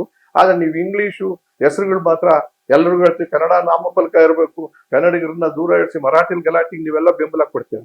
ಇದಕ್ಕೆ ಏನ್ ಮಾಡ್ತೀರಾ? ನಿಮ್ಮ ಅಪರಾಧ ಅಲ್ವಾ ಇದು? ನೀವು ಕನ್ನಡ ವಿರೋಧಿಗಳು ಅಂತ ನಾವೆಲ್ಲ ಹೇಳಕ್ಕಾಗುತ್ತಾ? ನಿಮ್ ಪಿಕ್ಚರಿಗೆ ನೋಡ್ಲಿಬೇಕು ಅಂತ ಅಂದ್ರೆ ಇನ್ಮೇಲೆ ನಾನು ಅಂತ ಹೇಳ್ತೀನಿ, ಕನ್ನಡದ ಟೈಟ್ಲ್ ಇದ್ರೆ ಹೆಚ್ಚಿಗೆ ಜನ ಬಂದು ನೋಡಿ. ಇಂಗ್ಲಿಷ್ ಟೈಟ್ಲ್ ಇದ್ರೆ ನೋಡಕ್ ಹೋಗ್ಬೇಡಿ, ಆಸಕ್ತಿ ಇದೆ ಇರೋರು. ಈಗ ಕನ್ನಡ ಭಾಗಗಳದೆಲ್ಲ ಒಂದು ಗುಂಪಿಗೆ ನಾನು ಆಯ್ಕೆ ಕೊಡ್ತೀನಿ. ಈಗ ಅವರ ಯುದ್ಧಕ್ಕೆ ಅವ್ರಿಗೆ ಹೇಳ್ಕೊಂಡ್ಲಿ, ಇವ್ರ ಅಭಿಮಾನಿಗಳಿಗೆ ಇವ್ರಿಗೆ ಹೇಳ್ಕೊಂಡ್ಲಿ, ಕನ್ನಡಾಭಿಮಾನಿಗಳಿಗೆ ಹೇಳ್ತೀನಿ, ಇಂಥ ಪಿಕ್ಚರ್ ನೋಡಕ್ ಪ್ರೋತ್ಸಾಹ ಕೊಡಬೇಡಿ ಅಂತ ಹೇಳ್ಬೇಕಾದ್ದು ಅನಿವಾರ್ಯತೆ ಬರುತ್ತೆ. ಆ ದೃಷ್ಟಿಯಿಂದ ಇವೆಲ್ಲವೂ ಕೂಡ ಸೆನ್ಸಿಟಿವ್. ಟೈಟ್ಲ್ ಇಂದ ಕನ್ನಡ ಪಿಕ್ಚರ್ ಅಂತ ನಾನು ಟೀಕೆ ಮಾಡ್ತಿಲ್ಲ, ಹಾಗೂ ಹೇಳ್ಬೋದಲ್ಲ ಇವತ್ತು ನಾನೀಗ. ಖಂಡಿತ ಎಲ್ಲಾ ಕನ್ನಡಾಭಿಮಾನಿಗಳು ನಾಮಫಲಕ ಕನ್ನಡದಲ್ಲಿ ಇರ್ಬೇಕು ಅಂತ ಹೇಳ್ತಿದ್ವಿ, ಇದು ಮಾಡ್ತಿದ್ವಿ. ಇವತ್ತೇನ್ ನಿಮ್ ಪ್ಯಾನ್ ಇಂಡಿಯಾ ಅಂತ ದೊಡ್ಡ ನಟರುಗಳೆಲ್ಲ, ಡೆವಿಲ್ ಅಂತ ಒಂದು, ಮಾರ್ಕ್ಸ್ ಅಂತ ಒಂದು, 45 ಅಂತ ಒಂದು, ಟಾಕ್ಸಿನ್ ಅಂತ ಒಂದು, ಯಾಕೆ ನೋಡ್ಬೇಕು ಈ ಪಿಕ್ಚರ್ಗಳನ್ನೆಲ್ಲ? ಮುದ್ದಾದ ಕನ್ನಡದ ನಮ್ದು ಹೆಸರಿರುವಾಗ ಅಂತಲೂ ನಾವು ಹೇಳ್ಬೋದಲ್ಲ. ಈಗ ಈ ಮಟ್ಟಕ್ಕೆ ಹೋದಾಗ ಎಲ್ಲಿಗೆ ನಿಲ್ತೀವಿ ನಾವು? ಸೊ ಇಂಡಸ್ಟ್ರಿಯ ಉಳಿವಿಗೋಸ್ಕರ ಈ ತರದ ಸಮಸ್ಯೆಗಳನ್ನ ಎತ್ತಾಕೋದು ಬೇಡಿ. ನಾಳೆ ಬರ್ತದೆ ಇದೇ ತರದ್ದು, ಇವ್ರ ಪಿಕ್ಚರ್ಗಳು ಯಾಕೆ ನೋಡ್ಬೇಕು, ಕನ್ನಡ ಅಂತ ಹೇಳ್ತಾರೆ, ಈ ತರ ಯಾಕೆ ನೋಡ್ಬೇಕು ಅಂತ ಯಾರಾದ್ರೂ ಹೇಳ್ಬೋದು, ದೊಡ್ಡ ಹೋರಾಟಗಾರರು ಹೇಳಿ. ಕನ್ನಡ ನೇಮ್ ಇಲ್ಲದ ಬಗ್ಗೆ ಈಗ ನಮ್ಮ ಹೋರಾಟ ಆಕ್ಟ್ ಮಾಡಿಸ್ತಾ ಇದ್ದೀವಿ. ನಾಮಫಲಕಗಳೆಲ್ಲವೂ ಕನ್ನಡದಲ್ಲಿ ಕಡ್ಡಾಯವಾಗಿರ್ಬೇಕು, ಬೇರೆ ಭಾಷೆ ಸಣ್ಣ ಅಕ್ಷರದಲ್ಲಿ ಇರಬೇಕು, ಇದ್ರ ಬಗ್ಗೆ ಎಲ್ಲರೂ ಹೋರಾಟ ಮಾಡ್ತೀವಿ ಕನ್ನಡಿಗರೆಲ್ಲ. ನೀವೆಲ್ಲೂ ಕನ್ನಡಿಗರೇ ತಾನೆ? ಇವತ್ತು ನೀವು ದೊಡ್ಡ ಹೆಸರು ಮಾಡಿರೋ ಸ್ಟಾರ್ಗಳೆಲ್ಲ ಯಾರ್ಯಾರು ಕನ್ನಡ ಹೆಸರು? ನಾನು ಆ ಕಾರಣಕ್ಕೆ ಆಲ್ ಇಂಡಿಯಾ ಲೆವೆಲ್ ಹೋಗ್ತೀನಿ. ಹೋಗಿ ಅದನ್ನ ನಾನು ಬೇಡ ಅಂತಿಲ್ಲ, ನಾನು ಇಷ್ಟಪಡ್ತೀನಿ. ನೀವು ಹಕ್ಕೊತ್ತಾಯ ನಿಮ್ಗೆ ಎಲ್ಲಿದೆ ನಮ್ಮನ್ನು ಪ್ರೀತಿಸಿ ಅಂತ ಕೇಳಕ್ಕೆ? ನೀವು ಕನ್ನಡ ವಿರೋಧಿಗಳು ಅಂತ ಅವರೆಲ್ಲರೂ ಹೇಳಿದ್ರೆ ಏನ್ ಮಾಡ್ತೀರಾ? ಇಂಗ್ಲಿಷ್ ಹೆಸರು ಇಟ್ಕೊಂಡು ಕನ್ನಡದ ಹಣ ತಿಂತಾ ಇದ್ದಾರೆ, ಇಂಗ್ಲಿಷ್ ಹೆಸರು ಇಟ್ಕೊಂಡು ನಮ್ಮನ್ನು ಶೋಷಣೆ ಮಾಡ್ತಾರೆ ಅಂತ ಅಂದ್ರೆ ಏನ್ ಮಾಡ್ತೀರಾ ಅನ್ನುವ ಪ್ರಶ್ನೆಯೂ ಬರುತ್ತೆ. ಅದೃಷ್ಟಿಯಿಂದ ಇದನ್ನೆಲ್ಲ ಸೂಕ್ಷ್ಮ ವಿಚಾರ. ಹಾಗಾಗಿ ಚೇಂಬರ್ ಆಕ್ಟಿವ್ ಆಗಿ, ಸರ್ಕಾರ ಸ್ವಲ್ಪ ಇವರಿಗೆ ಈ ತರದ ದ್ವೇಷ ಭಾಷಣದ ಆಕ್ಟಿವ್ ಬೇರೆ ಬರ್ತಿರೋದ್ರಿಂದ ನಾಳೆ ದಿವಸ ಅನಿವಾರ್ಯವಾಗಿ ನಾವು ಕಾನೂನಿನ ಚೌಕಟ್ಟಿನಲ್ಲಿ ಕೆಲಸ ಮಾಡ್ಬೇಕಾಗಿ ಬಂದ್ರೆ ನಿಮ್ಗೆಲ್ಲ ಇಕ್ಕಟ್ಟಾಗತ್ತೆ ಅನ್ನೋದು ಹೇಳಿ. ಇದಾದ್ಮೇಲೆ ಅಭಿಮಾನಿಗಳಲ್ಲೂ ಕೂಡ ಈ ಗಲಾಟೆ ಆದಾಗ ಅನಾಹುತಗಳಾಗೋದು ನಮ್ಮ ಅಣ್ಣ ತಮ್ಮಂದಿರು ಅಕ್ಕ ತಂಗಿಯರ ಆಸ್ತಿ ಪಾಸ್ತಿಗಳಿಗೆ ಹೊರತು ಬೇರೆ ಯಾರಿಗೂ ಇನ್ನು ಬೇರೆ ಅನುಕೂಲ ಆಗೋದಿಲ್ಲ. ಆಮೇಲೆ ನಿಮ್ ಬಾಸ್ಗಳಿಗೂ ಹೇಳಿ, ಕನ್ನಡದ ಅಭಿಮಾನ ಅಷ್ಟೊಂದು ಚೆನ್ನಾಗಿದ್ರೆ ನಿಮ್ಗೂ ಕೂಡ ಕನ್ನಡ ಟೈಟ್ಲ್ ಇಡಕ್ಕೆ ಹೇಳಿ, ಅಟ್ಲೀಸ್ಟ್ ಶೀರ್ಷಿಕೆಗಳನ್ನ ಅನ್ನೋ ಮಾತನ್ನು ಹೇಳಿ ಇಲ್ಲಿಗೆ ಕೈ ಬಿಡೋದು ಒಳ್ಳೇದು. ಇವತ್ತೇನ್ ಘಟನೆ ಆಗಿದೆ ಅದು ಅವ್ರು ಹೇಳ್ಬಿಟ್ಟಿದಾರಲ್ಲ, ಈ ತರ ನಾನು ಆಗುದಲ್ಲ. ಈ ಪೈರಸಿ ವಿಚಾರಕ್ಕೆ ನಾನು ಸಂಪೂರ್ಣ ಬೆಂಬಲ ಕೊಡ್ತೀನಿ, ಇದಾಗಬಾರ್ದು. ಖಂಡಿತ ಯಾವ ಸಿನಿಮಾನು ಕೂಡ ಪೈರಸಿಗಳಾಗಬಾರ್ದು. ಸರ್, ಇಲ್ಲಿ ನಮಗೆ ಬಹಳ ಪ್ರಶ್ನೆ ಇರ್ತಕ್ಕಂಥದ್ದು, ಕನ್ನಡ ಸಿನಿಮಾ ಇಂಡಸ್ಟ್ರಿಗೆ ನಾಯಕತ್ವದ ಇಲ್ಲದ ಸನ್ನಿವೇಶಗಳೇನಾದ್ರೂ ಈ ಒಂದು ಘಟನೆಗಳಿಗೆ ಸಂಬಂಧಪಟ್ಟ, ಅಂದ್ರೆ ನಾಯಕನಿಲ್ಲದ ದೋಣಿ ಸಾಕ್ತಾ ಇದೆಯೇ, ಇದೆಲ್ಲ ಕಂಟ್ರೋಲ್ಗೆ ಒಬ್ಬ ನಾಯಕ ಬೇಕಲ್ಲ. ಯಾಕೆಂದ್ರೆ ಅಂಬರೀಷ್ ಇರ್ತಕ್ಕಂಥ ಕಾಲದಲ್ಲೂ ಕೂಡ ಇಂತಹ ಘಟನೆಗಳಿಗೆ ಅವಕಾಶ ಕೊಡ್ತಿರ್ಲಿಲ್ಲ, ಕರೆದು ಬುದ್ಧಿ ಹೇಳ್ತಕ್ಕಂಥ ಕೆಲಸ ಆಗ್ತಿತ್ತು. ಚೇಂಬರ್ ನಲ್ಲೂ ಕೂಡ ಕರೆದು ಮೀಟಿಂಗ್ ಮಾಡಿ ಅವರಿಗೆ ಒಂದು ಬುದ್ಧಿ ಕಲಿಸ್ತಕ್ಕಂಥ ಕೆಲಸ ಆಗ್ತಿತ್ತು. ಇತ್ತೀಚೆಗೆ ಅವೆಲ್ಲ ಕಡಿಮೆ ಆಗ್ಬಿಟ್ಟಿದೆ. ಚೇಂಬರ್ನವರು ಹಿಡಿತ ಕಳ್ಕೊಂಡಿದ್ದಂಗೆ ಕಾಣಿಸ್ತಾರೆ, ಕಲಾವಿದರ ಹಿಡಿತದಲ್ಲಿ ಇದ್ದಂಗಿಲ್ಲ. ಕಲಾವಿದರ ಹಿಡಿತದಲ್ಲಿ ಇಟ್ಕೊಳ್ತಕ್ಕಂಥ ಸಾಮರ್ಥ್ಯ ಇದ್ದಂಗಿಲ್ಲ. ನನಗೆ ಗೊತ್ತಿಲ್ಲ, ಇದ್ರೆ ಸಂತೋಷ. ನಮ್ಮದೇ ಸಂಘ ಇದೆ, ಕಲಾವಿದರ ಸಂಘ. ನೀವ್ ಹೇಳ್ದಂಗೆ ರಾಜ್ಕುಮಾರ್ ಅಧ್ಯಕ್ಷರಾಗಿದ್ರು, ಆಮೇಲೆ ಅಂಬರೀಷ್ ಅಧ್ಯಕ್ಷರಾದ್ರು, ಇನ್ನು ಯಾರು ಕೂತ್ಕೊಂಡಿದ್ರು ಅಂತ ಇಟ್ಕೊಳ್ಳ. ಅಲ್ಲಿ ಪ್ರಭಾವಿ ಲಾಸ್ಟ್ ಅಲ್ಲಿಗೆ ಎಂಡ್ ಆಯ್ತು. ಈಗ ಅದು ಒಂದು ಬಿಲ್ಡಿಂಗು ಆಗಿದೆ. ಇವ್ರ ಕಾಲದಲ್ಲೆಲ್ಲ ದೊಡ್ಡ ಇಷ್ಟು ಮಾಡಿ ಅದು ಬೂತ್ ಬಂಗ್ಲ ತರ ಕೂತಿದೆಯೇ ಹೊರತು ಯಾವುದೋ ಒಂದು ಪ್ರೊಜೆಕ್ಷನ್ ಹಾಕೊಳ್ಳಕ್ ಕೂತಿದೆಯೇ ಹೊರತು ಕಲಾವಿದರ ಸಂಘವೇ ಇಲ್ಲ. ನ್ಯಾಯವಾಗಿ ನೋಡಿದ್ರೆ ಸರ್ಕಾರದವರು ಆ ಪ್ರಾಪರ್ಟಿ ಕಲಾವಿದರ ಸಂಘನೇ ಇಲ್ಲದೆ ಇರುವಾಗ ಹೆಂಗ್ ಇಟ್ಕೊಂಡಿದ್ದೀರ ನಿಮ್ಗೆ ಅಂತ ಕೇಳಿದ್ರೆ ಏನ್ ಮಾಡ್ತೀರಾ? ಅದಕ್ಕೆ ನಾನು ಬೇಕಾಗಿದೆ. ಹಾಗಂತ ನಾನು ಈಗ ರಾಕ್ಲೈನ್ ವೆಂಕಟೇಶ್ ಅವರ ಜವಾಬ್ದಾರಿ ತಗೊಂಡಿದ್ದಾರೆ, ಆಮೇಲೆ ಕಾರ್ಯದರ್ಶಿಗಳು ಇದ್ದಾರೆ ಅಂತ ಗೊತ್ತಾಯ್ತು. ಅಧ್ಯಕ್ಷ ಮಾಡ್ಕೊಳ್ಳಿಕ್ಕೆ ಇದೇ ನಾಯಕರುಗಳೇ ಬೇಕಾಗಿರೋದಲ್ಲಿವ ನಾಯಕತ್ವ. ಶಿವಣ್ಣ ಇರ್ಬೋದು, ಸುದೀಪ್ ಇರ್ಬೋದು, ದರ್ಶನ್ ಇರ್ಬೋದು, ಯಶ್ ಇರ್ಬೋದು, ಪಾಪ್ಯುಲರ್ ಇರೋರು ಇವರೇ ತಾನೆ ಸರ್. ಇವ್ರುಗಳಲ್ಲಿ ಯಾರನ್ನಾದ್ರೂ ನಾಯಕರಾಗಬೇಕು. ರವಿಚಂದ್ರನ್ ಇದ್ದಾರೆ ಸೀನಿಯರ್ ಬೇಕು ಅಂತಂದ್ರೆ, ಇನ್ನೂ ಯಾರ್ಯಾರೋ ಇದ್ದಾರೆ. ಹಾಗಾಗಿ ಕೂತು ಮಾತಾಡ್ಕೊಂಡು ಬಗೆಹರಿಸಬೇಕು. ವೈಯಕ್ತಿಕ ಜಿದ್ದುಗಳನ್ನ ಬಿಡಬೇಕು. ನಾವೆಲ್ಲರೂ ಅಣ್ಣ ತಮ್ಮಂದಿರು, ಸಹೋದರರು. ಒಂದು ಕುಟುಂಬದಲ್ಲಿ ಜಗಳ ಬರ್ತದೆ, ಇನ್ನೇನು ಆಗುತ್ತೆ ಅಂದಾಗ ಅಲ್ಲೇ ಕೂತ್ ಬಗೆಹರಿಸ್ಕೋಬೇಕೆ ಹೊರತು 4 ಜನ ಎಲ್ಲರೂ ಸುತ್ತಲೂ ನಿಂತ್ಕೊಂಡು ಸಿನಿಮಾ ನೋಡ್ದಂಗೆ ಈ ಒಂದು ಆಟವನ್ನ, ಈ ಒಂದು ಕೆಳಗಡೆ ಲಕ್ಷಾಂತರ ಜನ ಆಮೇಲೆ ಅಭಿಮಾನ ಪೂರ್ವಕವಾಗಿ ಅವರು ಇಷ್ಟಪಡ್ತಿರ್ತಾರೆ. ಅದರಿಂದ ದರ್ಶನ್ ಪಿಕ್ಚರ್ ಅವರು ನೋಡ್ಲಿ, ಪಿಕ್ಚರ್ ಇವರು ನೋಡ್ಲಿ, ಇನ್ನೊಬ್ರು ಪಿಕ್ಚರ್ ಅವರು ನೋಡ್ಲಿ ಅಂತ ಹೇಳಿ ಪಿಕ್ಚರ್ ನೋಡೋದಕ್ಕೂ ಅದಕ್ಕೂ ತಾಳೆ ಹಾಕ್ಬೇಡಿ. ಆಮೇಲೆ ಇನ್ನೂ ಒಂದು ಈಗ ನೋಡಿ, 2 ಪಿಕ್ಚರು ದೊಡ್ಡ ನಟರದ್ದು ಇಬ್ಬರದು ಒಂದೇ ದಿವಸ ಬರ್ತಾ ಇದಾವೆ. ಅದು ಕೂಡ ತಪ್ಪಲ್ಲ. ಈಗ 4 ಜನ ನೀವು ಕಿತ್ತಾಡ್ಬೇಕು, ನನ್ ಪಿಕ್ಚರ್ ಯಾಕೆ ನೀವು ಹಾಕಿದ್ರೆ, ನಿಮ್ ಪಿಕ್ಚರ್ ನಾವು ಹಾಕಿದ್ರೆ. ಇದೇ ಸುದೀಪ್ ಅವ್ರು ಹೇಳ್ತಾರೆ ಅವ್ರ ಪಿಕ್ಚರ್ ಯಾಕೆ ಆಗತ್ತೆ ಅಂತ ಹೇಳಕ್ ಆಗತ್ತ ನೀವು? ಆದ್ರೆ ನೀವು ಅದನ್ನ ಮುಂದೂಡ್ಕೋಬಹುದಾಗಿ ಯಾರಾದ್ರೂ ಕೂತ್ ಅದಕ್ಕೆ ಚೇಂಬರ್ ಮತ್ತು ಕಲಾವಿದರ ಸಂಘ ಬೇಕು ಅಂತ ಹೇಳೋದು. ಅವಾಗ ಏನಾಗುತ್ತೆ, ಕೂತ್ ಮಾತಾಡುತ್ತೆ. ಅಲ್ಲಪ್ಪ ನಮ್ಮಲ್ಲೇ ಪೈಪೋಟಿ ಅಂತದ್ದಿದೆ, ನಾವು ಪೈಪೋಟಿ ಮಾಡ್ಬೇಕು ಇರೋದು ರಾಷ್ಟ್ರ ಮಟ್ಟದಲ್ಲಿ. ಬೇರೆ ಬೇರೆ ರಾಜ್ಯಗಳಿಗೆ ಕನ್ನಡ ಇಂಡಸ್ಟ್ರಿ ಅಂದ್ರೇನು, ಕನ್ನಡ ಪಿಕ್ಚರ್ಗಳು ಅಂದ್ರೇನು ತೋರಿಸ್ತಾ ಇದ್ದೀರಿ. ಈಗಾಗಲೇ ತೋರಿಸ್ತಿದ್ದೀರಾ, ತೋರಿಸಿ ಅದನ್ನ ಮಾಡ್ಕೊಂಡು ಹೋಗಿ ಅಂತ ಹೇಳಿ ಒಬ್ಬ ಪಕ್ಕಾ ಕನ್ನಡಿಗನಾಗಿ ಕನ್ನಡದ ಅಭಿಮಾನದಲ್ಲಿರೋದ್ರಿಂದ ನಿಮ್ಮ ಟೈಟ್ಲ್ಗಳು ಕೂಡ ಏನ್ ಅದರಿಂದ ಪಿಕ್ಚರ್ ಓಡುತ್ತೆ ಅಂತ ನಂಬಿಕೆ ಇಟ್ಕೋಬೇಡಿ.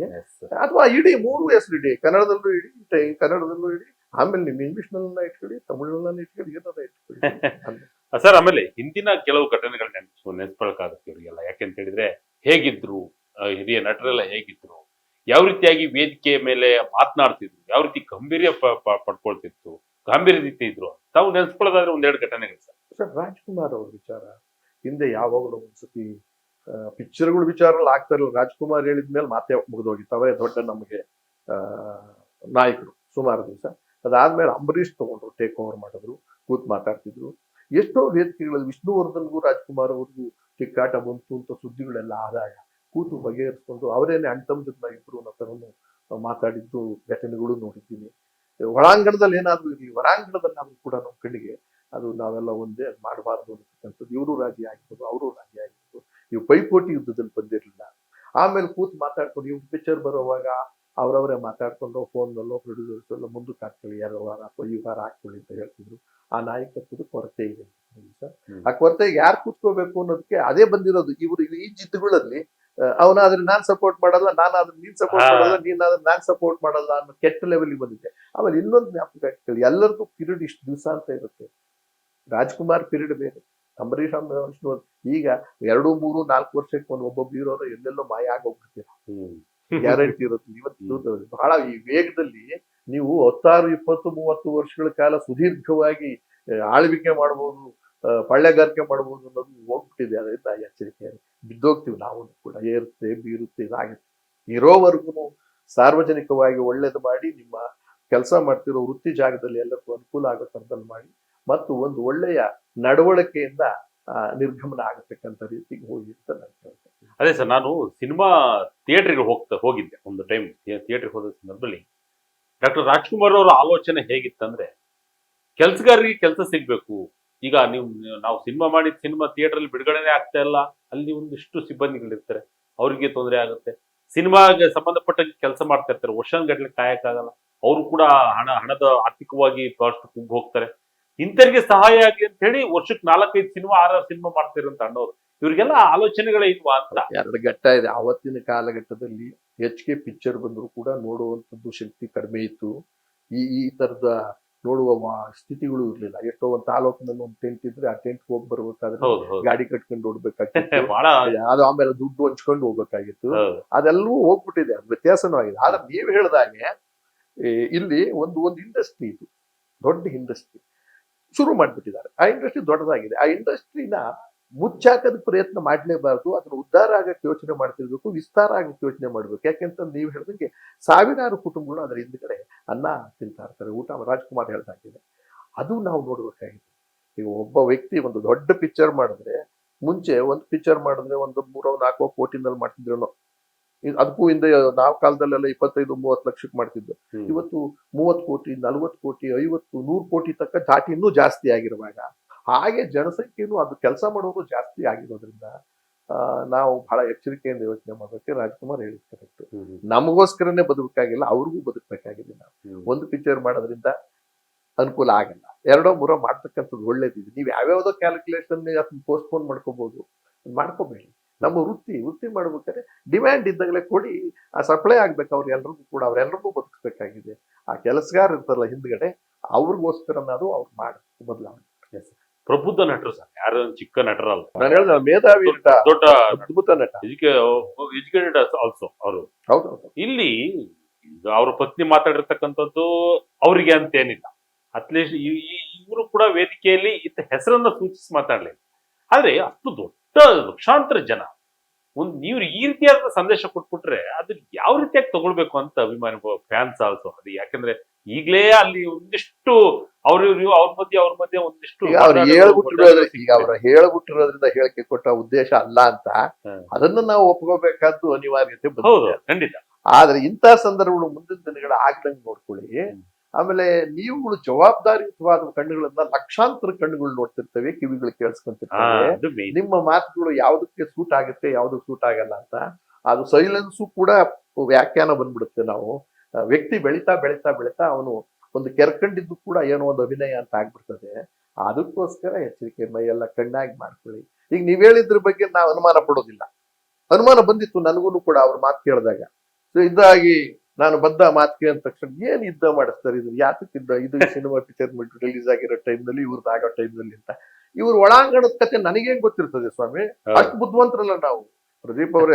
ಸುದೀಪ್ ಅವರೇ ನಾವು ಒಂದು ರಿಕ್ವೆಸ್ಟ್ ಮಾಡ್ತೀನಿ, ನಿಮ್ಮಷ್ಟು ಆಳವಾಗಿ ಚಿಂತನೆ ಮಾಡೋದೆಲ್ಲ ಅರ್ಥ ಮಾಡ್ಕೊಳ್ಳೋ ಶಕ್ತಿ ಎಲ್ರಿಗೂ ಇರೋದಿಲ್ಲ. ಹಾಗಾಗಿ ಆ ಮಾತು ಸ್ವಲ್ಪ ತಪ್ಪಾಗಿದೆ ಅವ ಹೇಳೋವಾಗ. ಪೈರಸಿ ಅಂತ ಮತ್ತೆ ಇಮಿಡಿಯೇಟ್ ಕರೆಕ್ಷನ್ ಮಾಡ್ಕೊಂಡು ಅಲ್ಲೇ ಹೇಳ್ಬೋದಾಗಿತ್ತಲ್ಲ. ಇಷ್ಟೆಲ್ಲ ಅನಾಹುತ ಆದ್ಮೇಲೆ, ಸುದ್ದಿ ಆದ್ಮೇಲೆ ಯಾಕೆ ಹೇಳೋದಿತ್ತು ಅನ್ನೋದು ಕೂಡ ಆಗತ್ತೆ. ಬಟ್ ನನ್ನ ಲೆಕ್ಕದಲ್ಲಿ ಆತ ಅರಿವಿನ ಅದರ ಅದರ ಅದರ ಯೋಚನೆಯ ಅದರ ವಿಭಾಗವನ್ನು ಗಮನಿಸ್ತೇನೆ ಮಾತಾಡಿರ್ತೇನೆ, ಪೈರಸಿನೇ ಇಟ್ಕೊಂಡು. ಹೌದು, ಕಾಂಪಿಟೇಟರ್ ನಾವು ಕೊಡ್ಬೇಕಾದ್ರೆ ಕಾಂಪಿಟೇಷನ್ ಕೊಡ್ಬೇಕಾಗಿರೋದು ಇತರೆ ಬೇರೆಯವರಿಗೆ ಹೊರತು ಅವ್ರು ನಮ್ಗೆ ನೋಡಿ. ಅಕ್ಕಪಕ್ಕದ ರಾಜ್ಯದ ಚಿತ್ರಗಳನ್ನು ನಾವು ಕೂಡ ನೋಡ್ತಿರ್ತೀವಿ, ಎಷ್ಟು ಮಟ್ಟಿಗೆ ಅವರ ವಹಿವಾಟು ಹೆಂಗಿದೆ. ಆ ವಹಿವಾಟು ಕರ್ನಾಟಕದಲ್ಲಿ ಕೂಡ ಬರ್ಬೇಕು ಅನ್ನೋದು. ಅಲ್ಲ, ಕೊನೆಗೆ ಎಲ್ಲೋ ಒಂದ್ ಕಡೆ ಈ ವಾಟಾಳ್ ನಾಗರಾಜ್ ಅವರು ಎಲ್ಲರೂ ಹೋರಾಟ ಮಾಡಿದ್ರು ಹಿಂದೆ, ಬೇರೆ ಭಾಷೆಗಳ ಹಾವಳಿ ಇದಲ್ಲ.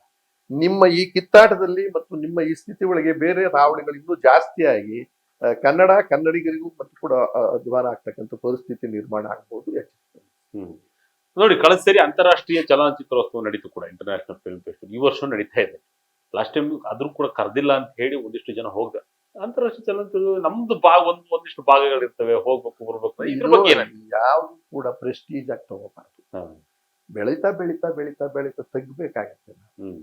ಆಮೇಲೆ ಬೆಳೀತಾ ಬೆಳೀತಾ ಬೆಳೀತಾ ಮೈಯೆಲ್ಲ ಅದೇ ನಾನು ಹೇಳ್ದಲ್ಲ, ಕಣ್ಣಾಗಿ ಇಟ್ಕೊಂಡು ನಾವು ಓಡಾಡ್ಬೇಕಾಗಿ ಬರುತ್ತೆ. ಮಾತು ಸುಲಭ, ಹಾಡ್ಬಿಡೋದು ಎಷ್ಟು ಬೇಕಾದ್ರೂ ಸುಲಭ ಹೇಳ್ಬೇಕು. ಅರಗಿಸ್ಕೊಳ್ಳೋದು ಬಹಳ ಕಷ್ಟ, ನಾವು ಅರಗಿಸ್ಕೊಳ್ಳೋದು ಬಹಳ ಕಷ್ಟ, ಸಾರ್ವಜನಿಕರಿಗೂ ಜೀರ್ಣಿಸ್ಕೊಳ್ಳೋದು ಬಹಳ ಕಷ್ಟ ಆಗುತ್ತೆ. ಆ ದೃಷ್ಟಿಯಿಂದ ನೀವು ಹೇಳ್ದಾಗೆ ಈ ಅಂತಾರಾಷ್ಟ್ರೀಯದ್ದಾಗ್ಲಿ ಏನೇ ಆಗ್ಲಿ ನುಗ್ಗೋಗಿ ನಾವೇ ಮಾಡ್ಬೇಕೆ ಹೊರತು ಕರೀಲಿಲ್ಲ ಅಂತಕ್ಕಂಥದ್ದು ಆ ಸ್ವಾಭಿಮಾನವೆಲ್ಲ ಬಿಡ್ಬೇಕಾಗುತ್ತೆ. ಬಟ್ ಅವ್ರದ್ದು ತಪ್ಪಿರುತ್ತೆ, ಪ್ರೋಟೋಕಾಲ್ ಅಂತ ಇರುತ್ತೆ. ಒಂದು ಇಂಟರ್ನ್ಯಾಷನಲ್ ಕ್ಲಾಸ್ ನಮ್ಮೂರಲ್ಲಿ ಮಾಡ್ಬೇಕಾದ್ರೆ ನಮ್ಮವ್ರನ್ನ ಬಿಟ್ಟು ಮಾಡಬಾರ್ದು ಅನ್ನೋದು. ಈ ಪರ್ಸನಲ್ ಜಿದ್ದು ವೆಂಜನ್ಸ್ ಇಟ್ಕೊಂಡು ನೀವು ಅಧಿಕಾರದಲ್ಲಿ ಕೂತ್ಕೋಬೇಡಿ, ನಾಯಕತ್ವದಲ್ಲಿ ಕೂತ್ಕೋಬೇಡಿ, ದೊಡ್ಡ ಮನುಷ್ಯಗಳಾಗ್ಬೇಡಿ. ಅದನ್ನ ಬಿಟ್ಟು ಮಾಡಿ. ನಾವೆಲ್ಲರೂ ಕೈ ಜೋಡಿಸ್ತೀವಿ. ಇನ್ನು ಮುಂದಿನ ದಿನಗಳಲ್ಲಿ ಈ ಎಷ್ಟು ಸಾಧ್ಯವೋ ಅಷ್ಟು ಬೇಗ ಇವರೆಲ್ಲರೂ ಸೇರ್ಕೊಂಡು ಒಟ್ಟಿ ಕೂತ್ಕೊಂಡು ಕಾಫಿ ಕುಡ್ಕೊಂಡಿದ್ನೆಲ್ಲ ಮಾತಾಡುವಂತ ವಾತಾವರಣನಾದ್ರೂ ನಿರ್ಮಾಣ ಆಗಲಿ ಅಂತ ನಾನು ಬಯಸ್ತೀನಿ. ಸರ್, ಕೊನೆಯದಾಗಿ ಈ ನಟರಿಗೆ, ಈಗ ಬರ್ತಿರ್ತಕ್ಕಂಥ ಯುವ ನಟರಿಗೆ ತಮ್ಮ ಸಲಹೆ? ಸ್ಟ್ಯಾಂಡಿಂಗ್ ಎಕ್ಸಾಂಪಲ್ ಡಾಕ್ಟರ್ ರಾಜ್ಕುಮಾರ್ ಅವರು ಪ್ರಾರಂಭ ಮಾಡಿದ್ದ ಹೇಗೆ, ಬೆಳೆದಿದ್ದ ಹೇಗೆ, ಶ್ರಮ ಹೇಗೆ, ಆಮೇಲೆ ಇಂಡಸ್ಟ್ರಿಯಲ್ಲಿ ನಡ್ಕೊಂಡಿದ್ದ ಹೇಗೆ, ಅನ್ನದಾತರು ಅಂತ ಯಾಕಂದ್ರು ಅಭಿಮಾನಿಗಳದೇ ಅನ್ನದಾತರು ಅಂದ್ರು. ಅನ್ನದಾತರು ಇನ್ನೊಬ್ಬರು ಅವರಿಗೆ ತಿದ್ದು ನಿರ್ಮಾಪಕರು. ಅವ್ರು ಚಿಕ್ಕವರಿರ್ಲಿ, ವಿದ್ಯಾವಂತರಿರ್ಲಿ, ದಡ್ಡರಿರ್ಲಿ, ಸಣ್ಣವರಿರ್ಲಿ, ನಿರ್ದೇಶಕರು ಮತ್ತು ನಿರ್ಮಾಪಕರನ್ನ ದೇವರು ಅನ್ನೋ ಥರದಲ್ಲಿ ನೋಡ್ತಿದ್ರು. ಅಂದ್ರೆ ನಮಗೆ ಅನ್ನ ಕೊಡ್ತಕ್ಕಂಥವ್ರು. ಅವರ ಮಾತು ಮಾನಿಟ್ರ್ ಅವರೇನೇನೆ. ಈ ತರದ ಸಜ್ಜನಿಕೆ, ಸೌಜನ್ಯ, ಸಂಯಮ, ತಾಳ್ಮೆ, ಬದ್ಧತೆ ಇವನ್ನ ಪ್ರಬುದ್ಧತೆಯನ್ನ ಜಾಸ್ತಿ ಮಾಡ್ಕೊಂಡು ಹೋಗಿ ನಮ್ಮ ಒಳಗಿನ ಅಹಮ್ಮು, ಒಳಗಿನ ಒಂದು ನಮ್ಮ ಆರೋಷ ಇವೆಲ್ಲವನ್ನು ಕೂಡ ಅದುಮ್ಕೋಬೇಕು, ಕರಗಿಸ್ಕೋಬೇಕು ಅಂತ ನಾನು yes sir, thank you sir. ಇಷ್ಟೊತ್ತು ವಿಜಯಕಾಂತದೊಂದಿಗೆ ಮಾತನಾಡಿದ್ದಕ್ಕೆ ಧನ್ಯವಾದ.